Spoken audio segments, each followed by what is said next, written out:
Hello and welcome to day 18 of my cancer journey, my leukemia journey, kind of one and the same, I guess.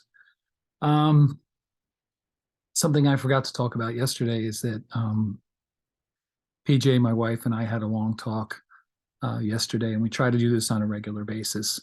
Um, I guess the plan is we would rather talk and cry together than cry alone and separate. I hate the idea, especially when we're sleeping in separate rooms, that she could be really upset and by herself. Those moments aren't nice. They're not nice when they've happened for me. Um, I've kind of moved from a stage where the tears come, they're under the surface all the time and they're easily evoked, but they don't just burst through all at once anymore. So I guess the initial burst has happened and now it's, as things come up, but it's always under the surface. Um, I considered myself a pretty adjusted person before this happened, with at least 1,000 hours of individual and group therapy under my belt, as well as being a therapist. Um, but this will expose every nerve and every weakness that's there, and every bit of internal challenge or nonsense. I guess character defects, what would say. It exposes all them. Anyway, last night she and I had a long talk about why versus how. She talks about um, why bad things happen to good people, why people have to suffer. Why does this thing even have to exist in the first place? Um, and she makes a good point, but I don't really think about it that much. I don't think about it in those terms. Um, she comes from a very Catholic orientation, and I come from more of a uh, Buddhist orientation. And the Buddhist orientation almost is, well, if you don't get it, someone else is going to get it. So, and it doesn't attempt to reason why. There is no why. We talk a lot in trauma work about the words why and how, and why seems to lead into only more suffering, trying to make reason out of something where there is none, as opposed to how, which to me is more constructive. How do you get out of this? How do we move forward? I guess it's moving into problem solving mode, um, maybe too quickly, but right away. Um, I heard that today. I had the very good fortune of two of my best friends, Steve and Tom, stopping over and dropping off pizza, which is lovely, and also a prayer blanket. I don't know if I mentioned this before, but these ladies at a church I don't know knitted me a prayer blanket. I'll show it tomorrow. Um, and that got a good cry out of me, just an act of kindness from people I don't know and that don't know me. Um, it's medicine for the soul, but at the same time, got some good tears out of me. Uh, I want to acknowledge the gift. I want to give them a video thank you until I can give an in-person thank you, which is definitely one of my goals. Um, um, in Buddhism, they talk a lot about how the difference between pain and suffering. Pain is the things that naturally come with things like cancer, leukemia, a broken leg, and that's pain. And then suffering is the stuff we add to it. Suffering is the why did this happen to me? Um, uh, why do bad things happen to good people? All of that stuff, which very often doesn't lead anywhere because it's hard to find answers to all of this stuff. Um,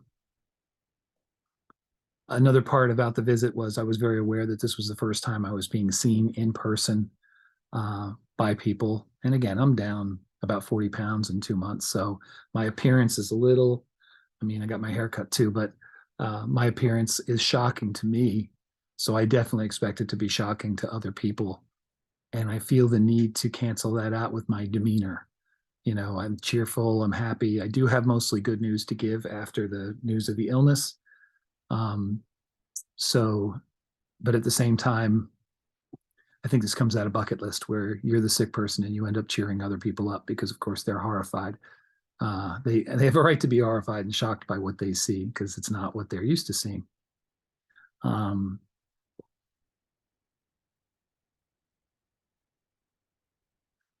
And when someone is in a state of pain and suffering, they're not very compassionate. And I'm struggling with that now because I always took that to be true, but I've never prayed for other people more than I have in the last 2 months. Um, I think I've just been exposed to so much pain and suffering. My initial response is to just reach out. I pray for people I see in the hospital. I'll do it again. I'll be there tomorrow. And I know I'll see someone and I'll just try to send them out a little love or a little blessing or a little support. I do feel like it helps me to a certain degree, but that's not the point. The point is, I want them to pass their test. I want them to have the good numbers. I want them to be able to move to the next step so that they can move out of there, just like I want for myself. And I see people again who are suffering like I don't even know. I mean, they're at a whole other level. The two last things I wanted to talk about is I've this is day 18 and I haven't published any of these yet. Part of that is a lack of YouTube knowledge on my part, and I've been waiting to get some information from a coworker or friend of mine so that I can put this out. I do have some concerns about whether it's a good idea to put it out. It's not going to do me any harm, and my hope is that it can help someone. I'm aware that there are a lot of TikTok videos of people that are being diagnosed and all that stuff, and I haven't seen any of those. And I don't know if I'm the typical case. I don't know if there is a typical case.